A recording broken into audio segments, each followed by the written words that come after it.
মাধ্যমিকে আমার ফার্স্ট ডিভিশনের সাথে দুটো লেটার ছিল। উচ্চ মাধ্যমিকের রেজাল্টটিও মন্দ নয়। তারপর হোস্টেলে গিয়ে নেশার কবলে পড়ি। নেশা করে রাস্তা পার হতে গিয়ে দুর্ঘটনাটি ঘটে। তারপর বাবা মা সবাইকে ছেড়ে 23 বছর বয়সে এখানে চলে আসি।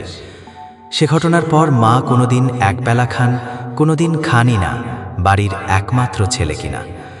কয়েক মাসের মধ্যে বাবার বয়সও বছর 20 বেড়ে গিয়েছে।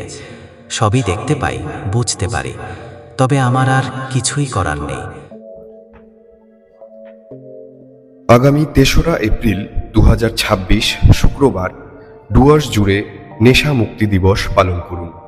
যোগাযোগ করুন 9733096459 অথবা 9609333609 coordinated by Dooars day celebration committee.